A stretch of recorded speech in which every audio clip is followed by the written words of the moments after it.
देश में सोमवार को 17 स्थानों पर तापमान 48 डिग्री सेल्सियस के भी पार पहुंच गया है। उत्तर पश्चिमी और मध्य भारत में बड़े हिस्से में लगातार गर्मी से लोगों का स्वास्थ्य और उनकी आजीविका प्रभावित हो रही है। भारत मौसम विज्ञान विभाग के प्रमुख मृत्युंजय महापात्र ने बताया है कि पश्चिमी विक्षोभ और अरब सागर से नमी आने के कारण 3 दिनों के बाद चिलचिलाती गर्मी से कुछ राहत मिलने की उम्मीद है।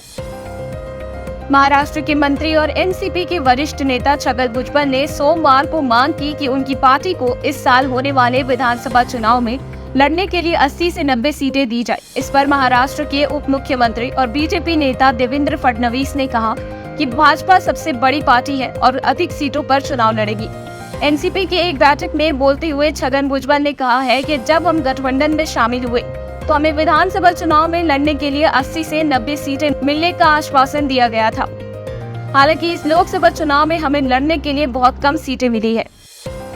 भारतीय शेयर बाजार की शुरुआत आज मजबूती के साथ हुई है और सेंसेक्स निफ्टी बढ़त पर खुले हैं। निफ्टी फिर से 23,000 का लेवल छूने की कोशिश करता दिख रहा है। बीएसई का मार्केट कैप 420.23 लाख करोड़ रुपए पर आ गया है। इस महीने अपनी नई अपडेट सीरीज लॉन्च करने के बाद अब एप्पल अपने iOS 18 अपडेट को लेकर खूब सुर्खियां बटोर रहा है। इस अपकमिंग अपडेट को जून में होने वाले WWDC इवेंट 2024 के दौरान पेश किया जा सकता है। कई रिपोर्ट्स में ये दावा किया गया है कि इस अपडेट के आने के बाद आपके आईफोन में कई AI फीचर्स देखने को मिलेंगे, जिसके बाद आईफोन यूजर्स का एक्सपीरियंस पूरे तरीके से बदल जाएगा।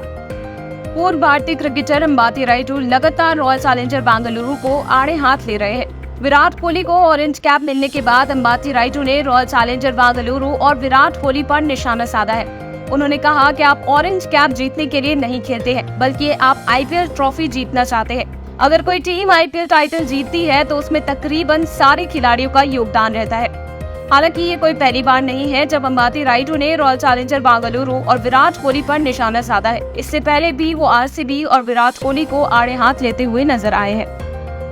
अपूर्वा से तलाक के रूमर्स के बीच दिव्या अग्रवाल ने सोशल मीडिया पर पोस्ट शेयर कर बताया है कि आखिर सच क्या है। एक्ट्रेस ने इंस्टाग्राम स्टोरी में लिखा है कि ना तो मैंने कोई शोर मचाया, ना ही मैंने कुछ कहा है और ना ही इस बारे में कोई स्टोरी पोस्ट की है। मैंने अपने इंस्टाग्राम अकाउंट से करीब 2500 पोस्ट डिलीट किए हैं, लेकिन मीडिया ने केवल शादी की पोस्ट ना देखने पर ही रिएक्ट किया है। बता दें कि अपूर्वा और दिव्या अग्रवाल तलाक नहीं ले रहे हैं। प्रधानमंत्री नरेंद्र मोदी ने लोकसभा चुनाव के आखिरी चरण में मतदान से पहले समाचार एजेंसी NNI को इंटरव्यू दिया। इस दौरान पीएम मोदी ने चुनाव प्रचार के दौरान निजी हमलों से जुड़े सवाल पर कहा, किसी ने मुझे मौत का सौदागर कहा तो किसी ने गंदी नाली का कीड़ा कहा।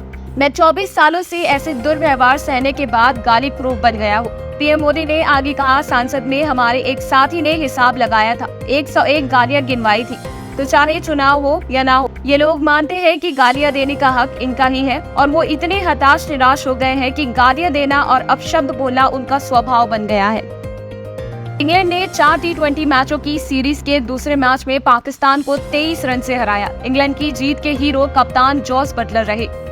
जॉस बटलर ने 51 गेंदों में 84 रनों की पारी खेली। उन्होंने अपनी ताबड़तोड़ पारी में 8 चौके और 3 छक्के जड़े। इस शानदार पारी के लिए जॉस बटलर को player of the match award से नवाजा गया। बहरहाल दोनों टीमों के बीच तीसरा T20 मंगलवार को खेला जाएगा, लेकिन इससे पहले इंग्लैंड के लिए बुरी खबर सामने आ रही है। दरअसल इंग्लैंड के कप्तान जॉस बटलर चोटिल हो गए हैं, लिहाजा वो तीसरे T20 मैच का हिस्सा नहीं रहेंगे। बॉलीवुड के किंग खान इन दिनों सुर्खियों में छाए हुए हैं। उनकी टीम KKR इस बार IPL जीत गई है। 10 साल बाद KKR ने IPL की ट्रॉफी अपने नाम की है, जिसके बाद से शाहरुख खान और उनकी फैमिली की खुशी का कोई ठिकाना नहीं है। KKR की जीत के बाद शाहरुख खान की बेटी सुहाना ने पापा की एक बहुत ही प्यारी सी फोटो भी शेयर की है, जो सोशल मीडिया पर तेजी से वायरल हो रहा है। सुहाना ने इसके साथ ही मैच की और भी कई फोटो शेयर किया है। हाल ही में कई मीडिया रिपोर्ट्स में दावा किया गया था कि नई दिल्ली के रेलवे स्टेशन कुछ सालों के लिए बंद होने वाला है। रेलवे मंत्रालय ने सोमवार को इन रिपोर्ट्स को नकारते हुए कहा है कि नई दिल्ली रेलवे स्टेशन कभी बंद नहीं होगी। इस संबंध में किए जा रहे सारे दावे फर्जी है। ऐसा दावा किया जा रहा था कि रीडेवलपमेंट के चलते इस साल के अंत में रेलवे स्टेशन को बंद कर दिया जाएगा। इसी तरह के न्यूज अपडेटेड रहने के लिए स्टार न्यूज हिंदी को सब्सक्राइब करें और वीडियो को जरूर लाइक करें। Thanks for watching and don't forget to subscribe.